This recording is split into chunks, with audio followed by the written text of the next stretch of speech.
Everybody, it is a garden night. We are finally getting a reprieve from that wicked heat last week.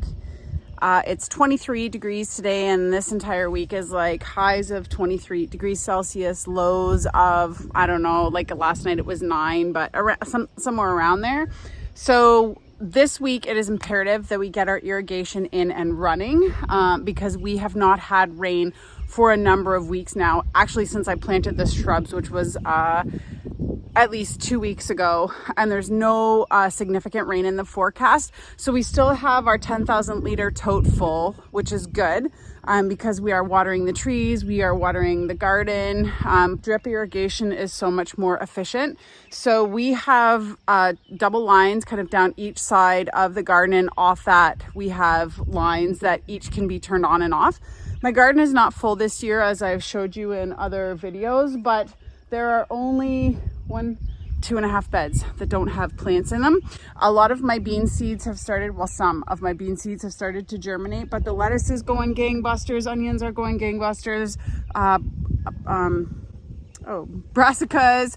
So I do, and the herb garden. So I do have to get this irrigation in. I also irrigate the garlic. It does require water in a good amount over the season. So tonight we're going to be working on getting the irrigation up and running, trying to fix holes. I'm sure there are going to be many geysers, and I don't know whether we'll see what happens if we're going to fix them or not. Typically we try. So we found that this irrigation tape does get holes easily, and this will be its 3rd season. So we're expecting there to be some geysers.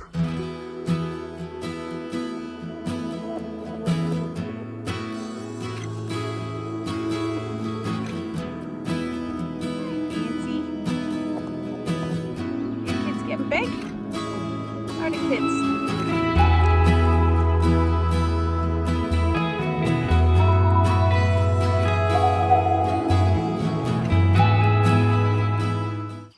Okay, we got all of the irrigation in. All of it is running nicely. I've watered one side of the garden, I've just switched it over to the other, but we're gonna call it a night for tonight. So I hope you're all getting your garden in. I just had my first salad from the garden and it was so delicious. Oh, it's so good to eat fresh food. Might have had a little extra protein in there because I didn't wash it well enough. I really need a salad spinner, I think. Might invest in one of those this year. I'm not sure if you can see how hazy it is out here, but it's just, everything's just a haze.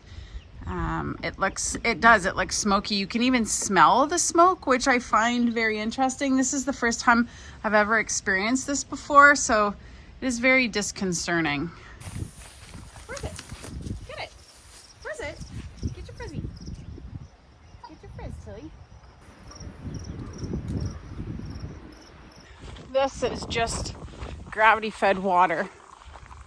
So we just are letting gravity kind of do the work to bring the water down. So essentially all I do is water around the tree well, and I soak all the wood chips, and I fill the little well that we created when we planted the tree.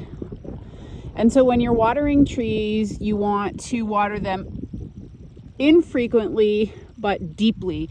So you want to make sure that the water goes down past where the roots are into the soil below, encouraging the roots to grow deeper. So you don't have to water trees every day, but if you haven't had rain, then we recommend once a week.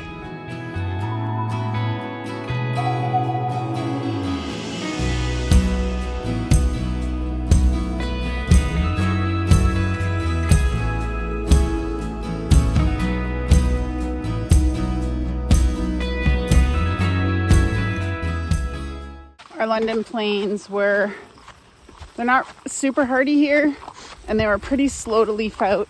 So they're getting a good dose of water every time we water, more than maybe some of the other ones.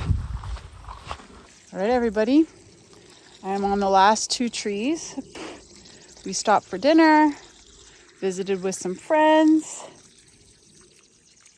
So I went through, I don't know, how many liters? Probably 700 liters for all of the big trees and shrubs that we planted Not the trees in the other trees though. We're not watering those. Those are survival of the fittest.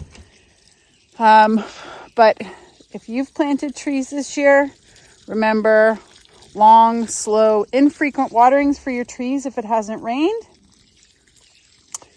to give them the best chance possible. Mulch especially, because that helps retain moisture in the soil. It helps with weed competition.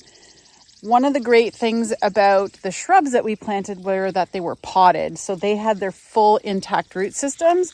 These big trees like this one here, like this maple, it was balled and burlap, which means it had a large portion of its roots sheared or cut off when it was dug. So they need extra TLC during the establishment phase, which will be the next 3 to 5 years. So it's a long-term commitment.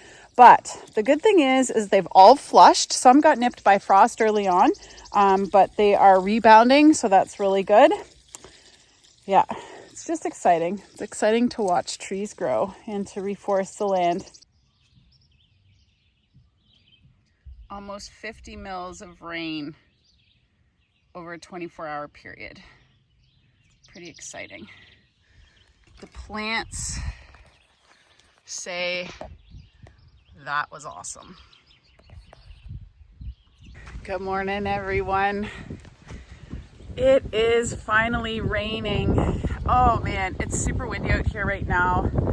But I am just so thankful that we are finally getting rain. First of all, and most importantly, for the wildfires here in Ontario and Quebec. It has been an unprecedented season for wildfires. And I'm not going to go into the devastating impacts of climate change right now, but more and more we are seeing how valuable and important water is. I'm grateful for all of this rain for the farmers. We've gone multiple weeks without rain and that really hot stretch. But I just wanted to take a minute to show you our water system that we kind of installed last year, but kind of how we use this system and how it works. So what happens is we have eaves trough both sides of the shop. And so the roof is gigantic. So we harvest a lot of water. So what happens is the water comes down into the 10,000 liter tote. And then Brian has a pump set up down here with a pressure tank, and this is what runs the hose when we need it to water the garden.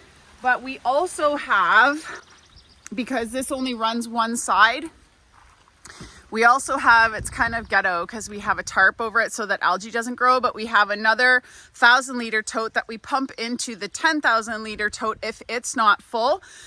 Then we also have another 1,000 liter tote, and then this one, I don't know if it's a 2,000 liter. I don't think so. Maybe it's like 1,000 and a bit liter tote. And then the nice thing is with the water there, we can gravity feed the downstairs garden. But from here we pump to the big garden over here. And so if you're thinking about how to harvest water, I mean, we got this tote for a super cheap deal. So that won't be available to everyone, but my recommendation is to think about how you can collect water. Everyone has a roof. If you have a home or access to a roof, if you don't own it yourself, you may have access to a surface that you can harvest rainwater from. And so we were astonished at the amount of water we can harvest just off of our shop roof. I always think about what would happen if we decided to hook up some kind of catchment system to our house as well. I've thought about installing a cistern to kind of save up a supply of water off the house that we could use inside. So anyways, I just wanted to give you an idea of what our water catchment system looked like. It didn't happen overnight. We saved a long time, especially to put the eaves trough on. But once it's set up, it's remarkable how much water you can harvest. And then we're not drawing from our well, which ultimately is the goal. So anyways, Hope you are harvesting some water. If it's just a rain barrel to water your houseplants or your garden, whatever that might be, something that we should all be thinking about in these times of drought. I hope you're getting some rain where you are. Thanks for watching. Have a great day, and we'll see you next time.